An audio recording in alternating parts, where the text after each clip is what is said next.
दोस्तों स्वागत है आपका हमारी नई हॉरर स्टोरी में।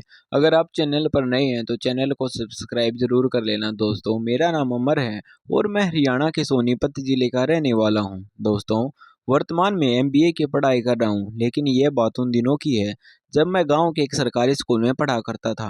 मैंने सरकारी स्कूल में दाखिला छठी क्लास में लिया था, क्योंकि पहली क्लास से लेकर 5वीं क्लास तक तो मैं प्राइवेट स्कूल में पढ़ा था। फिर किसी ने घर वालों से कहा कि आजकल प्राइवेट स्कूल में ज़्यादा अच्छी पढ़ाई सरकारी स्कूलों में हो रही है, तो इसी वजह से मेरे घर वालों ने मुझे भी सरकारी स्कूल में दाखिला दिलवा दिया और मैं भी खुशी खुशी सरकारी स्कूल में जाने को तैयार हो गया। और होता भी क्यों ना, क्योंकि मैंने मेरे सरकारी स्कूल में पढ़ने वाले दोस्तों से सुना था कि सरकारी स्कूल में बहुत सी चीज़ें मिलती हैं। एक टाइम का खाना मिलता है और इसके साथ ही हफ्ते में एक बार फल फ्रूट मिलते हैं, और कभी कभार तो जो आंगनवाड़ी वाली दीदी होती हैं वह खाने के लिए पंजीरी भी दे देती हैं। ये सब सुनकर मैंने तो सरकारी स्कूल में जाने का पक्का मन बना लिया था और इसके बाद मैं सरकारी स्कूल में जाने भी लगा। लेकिन मुझे क्या पता था कि सरकारी स्कूल में मेरे साथ इतना भयानक हादसा हो जाएगा। मेरे साथ ही नहीं, बल्कि यूं कहें तो ठीक रहेगा कि सभी के साथ है, क्योंकि उस वक्त हमारे स्कूल में जो घटना हुई थी उस घटना ने स्कूल के सभी बच्चों और टीचर्स के साथ साथ गांव वालों के भी होश उड़ा दिए थे। सभी के मन में बस एक ही सवाल था कि क्या कभी असल जिंदगी में भी ऐसा हो सकता है। और इसी चीज़ की छानबीन करने के लिए और मुझे उस संकट से बचाने के लिए मेरे घर वालों ने न जाने क्या क्या उपाय उस टाइम किए थे। तब जाकर कहीं मेरी जान बची थी, क्योंकि मैंने मेरे पूरे जीवन में इतनी भयानक और डरावनी घटना नहीं देखी थी। दरअसल ये बात उन दिनों की है जब मैं गांव के उस सरकारी स्कूल में 10वीं क्लास में पढ़ा करता था। और अगर आप में से कोई सरकारी स्कूल में पढ़ा हुआ है तो वह यह बात अच्छे तरीके से जानता होगा कि स्कूल के लंच के टाइम पर स्कूल के बच्चों को एक टाइम का खाना खिलाया जाता है, और उस खाने को बनाने के लिए आसपास के गांव से ही कोई दो महिला आती हैं। इस मामले में जहाँ तक मेरी जानकारी थी, तो जो खाना बनाने के लिए महिला आती थी वह विधवा कोटे से होती थी, यानी कि जिनके घर वाले की मृत्यु हो चुकी हो, तो ये सरकार द्वारा उन्हें आर्थिक सहायता प्रदान करने के लिए स्कूल में खाना बनाने का काम दिया जाता था। और शायद आज भी यह प्रावधान है। अब यह बात गर्मियों के टाइम की है। रोजाना स्कूल में लंच होते ही बच्चों को खाना खिलाया जाता था। खैर वैसे सरकार की तरफ से सिर्फ 8वीं क्लास तक के ही बच्चों को खाना खिलाने की इजाज़त थी, लेकिन क्योंकि हम स्कूल के सबसे बदमाश और होनहार बच्चों में से एक थे, तो बाकी के कामों की तरह हम इस काम में भी आगे ही रहते थे। और फिर टीचर्स को भी हमारे स्टूडेंट्स की समय समय पर ज़रूरत पड़ती रहती थी, तो वह भी हमें खाना खाने के लिए कभी मना नहीं करते थे। लेकिन इसके साथ ही सबसे पहले हमारा ये काम था कि स्कूल के जितने भी बच्चे खाना खाने के लिए बैठते थे उनको खाना खिलाने का काम हम ही कर लिया करते थे। स्कूल में जो खाना बनाने वाली महिला होती थी उनसे खाना लेकर बच्चों को खाना परोसने का काम करने के लिए हम लोग खाना खाया करते थे। और हमारे साथ साथ कुछ एक दो टीचर्स भी अपने पेट की भूख को शांत कर लिया करते थे, और लगभग रोज का यही सिस्टम था। लेकिन अब धीरे धीरे स्कूल में चीज़ें कुछ खराब होने लगी थी। स्कूल में बने हुए खाने को खाने के बाद कई बच्चों की तबीयत अचानक से खराब होने लगी थी। शुरू में तो कुछ एक आध बच्चों के साथ ही ये सब हो रहा था, लेकिन धीरे धीरे इनकी संख्या बढ़ती ही जा रही थी। सभी को लगा कि शायद खाने में कुछ प्रॉब्लम है। इसके बाद खाना बनाने वाले बर्तनों से लेकर सूखे गेहूं चावल और सभी चीज़ों की अच्छी तरीके से साफ सफाई करवाई गई। लेकिन इसके बावजूद भी बच्चों की तबीयत में कुछ सुधार नहीं आ रहा था। लगातार धीरे धीरे बच्चे बीमार होते जा रहे थे, और कुछ ही दिनों में बाद कुछ बच्चों की तबीयत तो इतनी ज़्यादा खराब हो गई कि उन्हें हॉस्पिटलाइज करना पड़ा।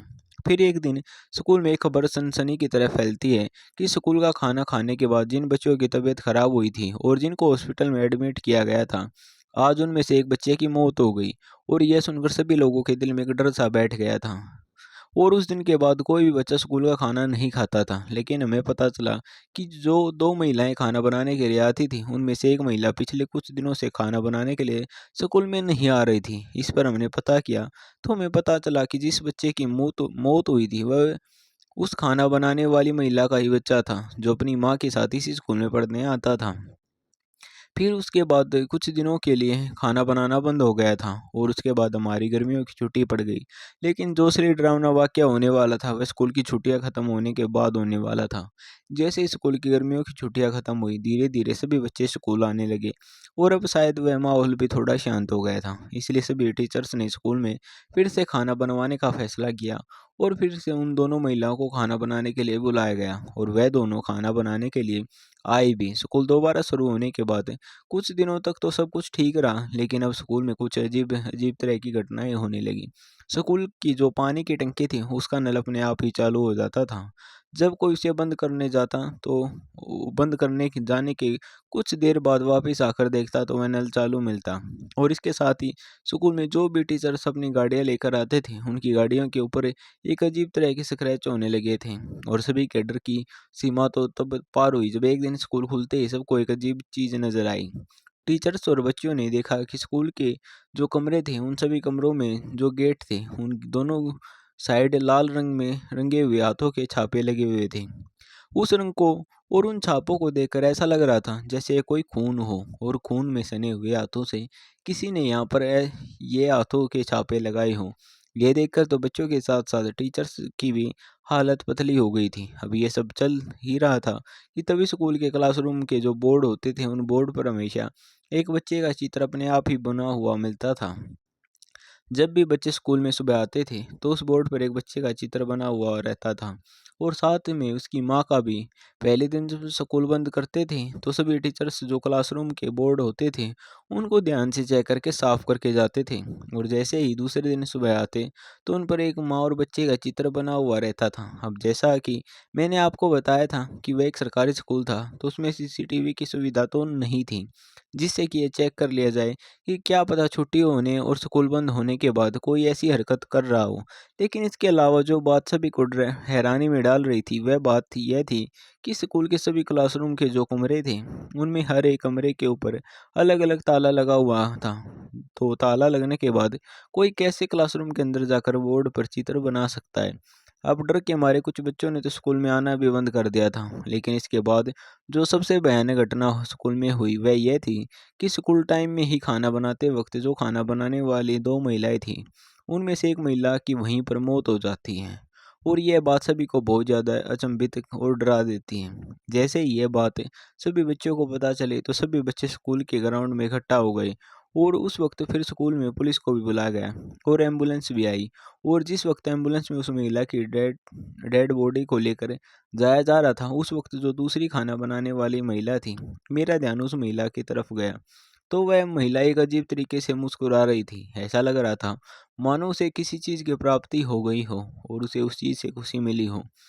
तभी मैंने मन ही मन सोचा कि सभी को तो डर के मारे हवाइयाँ उड़ी हुई है, और यह महिला है कि अभी भी मुस्कुरा रही है।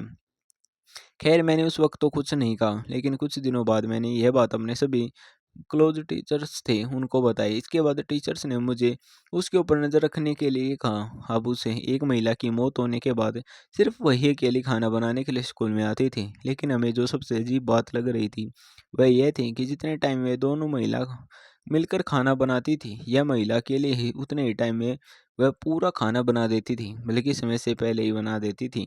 तो यह बात हमें थोड़ी अजीब लग रही थी। इसके बाद भी बच्चों की बीमार होने का सिलसिला लगातार चल रहा था। महीने में एक आध बच्चा बीमार हो ही रहा था, और वैसे करते करते 2-3 बच्चों की मौत और हो चुकी थी। लेकिन सभी को ऐसा लग रहा था कि शायद घर पर कुछ खाने की वजह से उन बच्चों को फूड पॉइजन हो गया है, क्योंकि अगर स्कूल के खाने में दिक्कत होती तो फिर सब वैसे भी बच्चों को होती, कुछ बच्चों को नहीं होती। यह सोचकर स्कूल में खाना बनाने का काम चल रहा था। लेकिन इसके बाद एक दिन जो मेरे साथ घटना हुई उसके याद करके आज भी मेरे हाथ पैर फूल जाते हैं। जैसा कि मैंने आपको शुरू में बताया था कि स्कूल में बच्चों को खाना परोसने का काम हम लोग ही किया करते थे, और जो स्कूल में खाना बनाने वाली रसोई थी वह थोड़े स्कूल के साइड में एक कोने में थी। और जो बच्चे स्कूल में खाना खाने के लिए दोपहर में बैठते थे वह स्कूल के आगे बरामदे में बैठते थे। तो स्कूल के कोने में बनी हुई रसोई से खाना लेकर बरामदे तक आने में लगभग एक आध मिनट का टाइम लगता ही था, क्योंकि स्कूल का ग्राउंड काफ़ी बड़ा था। अब उस दिन जब मैं खाना लेने रसोई की तरफ जाने लगा, मुझे बिल्कुल भी इस बात का एहसास नहीं था कि आगे चलकर मेरे साथ ऐसी घटना होने वाली है। जैसे ही मैं रसोई के थोड़ा करीब पहुंचा तो मुझे मेरे कानों में एक अजीब तरह की आवाज़ सुनाई दी, जैसे कोई गुस्से में कुछ बोल रहा हो। जब मैंने मेरे कानों को साफ करके उस आवाज़ को सुनने की कोशिश की तो मुझे एक अजीब सी भारी आवाज़ में सिर्फ एक ही लाइन सुन रही थी, बदला बदला बेटे मैं तेरी मौत का बदला लेकर रहूंगी। तेरे एक के बदले यहाँ कई लाशें बिछा दूंगी। और ये सब सुनने के बाद मुझे मेरे मन में ये जानने की इच्छा हुई, आखिर रसोई के अंदर हो क्या रहा है, और उसे देखने की इच्छा से मैं रसोई की तरफ डरते डरते आगे बढ़ा। और जैसे ही मैंने रसोई के अंदर जाकर देखा तो मेरी तो हालत ही ख़राब हो गई। मेरी आँखों के सामने जो मंज़र था उसे देखकर मेरे हलक से आवाज़ भी नहीं निकल रही थी। मेरे हाथ-पैर बहुत तेज़ काँपने लगे थे। मैं वहाँ से भागना चाहता था, लेकिन चाहते हुए मैं वहाँ से हिल नहीं पा रहा था। मुझे ऐसा लग रहा था जैसे मेरे शरीर ने काम करना ही बंद कर दिया हो, और इतनी छोटी उम्र में ऐसा नज़ारा देखकर हर किसी की हालत ख़राब हो ही जाएगी। दरअसल मैंने वहाँ पर देखा कि वह खाना बनाने वाली जो औरत थी, वह किसी चुड़ैल की तरह दिख रही थी। उसके हाथों की उँगलियाँ पूरी तरीके से गली हुई थी, और उसका चेहरा आधे से ज़्यादा जला हुआ था, और उसके बाल काले की जगह सफ़ेद थे, और उसने एक अजीब तरीके का बेस बना रखा था। लेकिन इसके साथ ही मैंने वहाँ पर जो देखा उसे देखकर मैं दंग रह गया। मैंने देखा कि वह औरत खाने में अपने मुँह की लार मिला रही थी। वह खाने में बार-बार थूक रही थी और उसे मिला रही थी। अब वह ये सब कर रही थी कि तभी अचानक उसकी नज़र मेरी तरफ पड़ गई, और मेरी तरफ देखने के बाद वह हैरान होने के बजाय एक अजीब तरीके से हँसने लगी, और उसकी हँसी इतनी ज़्यादा डरावनी थी, जिसे याद करके आज भी मुझे कई बार रात में नींद नहीं आती। अब उस औरत ने मुझे जान से मारने की चेष्टा से मेरी तरफ कदम बढ़ाई। उसे मेरी तरफ आता हुआ देखकर मुझे यह समझ आ चुका था कि यह औरत आज मुझे नहीं छोड़ेगी, और तब तक मेरे दिमाग में यह भी आ चुका था कि स्कूल में जो भी घटनाएं हो रही थी वह इसी की करी धरी हैं, और शायद उस दूसरी खाना बनाने वाली महिला को भी इसी ने मारा होगा।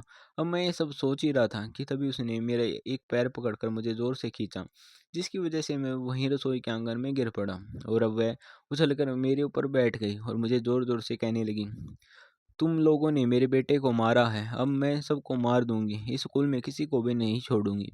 मेरे बच्चे के ऊपर तुम लोगों ने बिल्कुल भी दया नहीं की, उस छोटे से मासूम बच्चे को मार डाला, और इसके बाद उसने मेरा गला इतनी ज़ोर से पकड़ा, उस दिन तो मेरी जान निकल ही जाती। लेकिन तभी मैंने मेरी नज़रें घुमाई, और मुझे वहाँ पर चूल्हे में जलती हुई लकड़ी दिखाई दी। मैंने किसी तरह उसकी नज़र से चुराते हुए अपने हाथ को उन चूल्हे की लकड़ियों की तरफ बढ़ाया, और मैंने उनमें से एक लकड़ी उठाकर उसके मुँह पर दे मारी, जिसकी वजह से वह चिल्लाते हुए साइड में जाकर गिर पड़ी, और फिर वह वहाँ पर गरम-गरम सब्जी की रखी हुई बाल्टी उठाकर उसकी तरफ फेंक दी। लेकिन वह वहाँ से अचानक पता नहीं कहाँ गायब हो गई, और पूरी रसोई में एक अजीब तरह का धुआँ-सा हो गया था। तभी मैंने वहाँ से स्कूल के ऑफिस की तरफ दौड़ लगा दी, और वहाँ जाकर मैंने टीचर्स को सारी बात बताई। इसके बाद टीचर्स को भी हिम्मत उस रसोई की तरफ जाने की नहीं हुई, और उसके बाद कुछ गांव वालों को स्कूल के अंदर बुलाया गया, और उन गांव वालों की मदद से उनके साथ उस रसोई की तरफ सभी लोग गए। तब भी वहाँ पर सभी ने देखा कि वहाँ मेरे द्वारा फेंकी गई सब्जी की बाल्टी पड़ी हुई है, और सब्जी पूरे आंगन में बिखरी हुई पड़ी है, और वह लकड़ी भी एक साइड में पड़ी हुई थी, और वह औरत वहाँ से गायब थी। तभी गाँव वालों के कुछ बड़े बुजुर्ग लोगों ने बताया कि उस महिला की मौत तो उसके बच्चे की मौत होने के कुछ दिनों बाद ही हो गई थी। अपने बच्चे के गम में उसने भी फांसी लगाकर आत्महत्या कर ली थी। तभी गाँव वालों ने कहा कि हमें तो पता ही नहीं वह औरत यहाँ खाना बनाने के लिए आ रही है। यह वह औरत नहीं बल्कि उसकी आत्मा थी, जो अपने बच्चे की मौत का बदला लेने के लिए यहाँ स्कूल में रोज़ाना आती थी। और शायद स्कूल में जो बाकी जो घटनाएँ हो रही थी, वह भी उसी ने की होंगी। उसके बाद टीचर्स ने उसके घर पर पता किया, तो सच में उस महिला की मौत तो 2 महीने पहले ही हो चुकी थी। और ये सुनने के बाद तो बच्चों के साथ-साथ टीचर्स के हाथ-पैर भी काँपने लगे थे, और उसके कुछ दिन बाद तक वह स्कूल बंद रहा। लेकिन इस घटना के बाद उस रसोई को हमेशा-हमेशा के लिए बंद कर दिया गया, और उसके ऊपर ताला लगा दिया गया। आज भी जब मैं गाँव जाता हूँ, तो गाँव के दोस्त बताते हैं कि रात के समय कोई भी जब स्कूल के बगल से गुजरता है, तो उन्हें उस रसोई वाले कमरे से कुछ बहुत ज़्यादा डरावनी आवाज़ें सुनाई देती हैं। तो दोस्तों, ये थी हमारी आज की कहानी। आपको कैसी लगी कमेंट बॉक्स में कमेंट करके ज़रूर बताना। फिलहाल चलता हूँ, बस आप अपना और अपने परिवार का ख़्याल रखें, और अगर अभी तक भी हमारे चैनल को सब्सक्राइब नहीं किया है तो कृपया करके चैनल डीएस हॉरर कहानियाँ को सब्सक्राइब कर लीजिए। कल फिर मिलेंगे एक नए भूतिया किस्से में।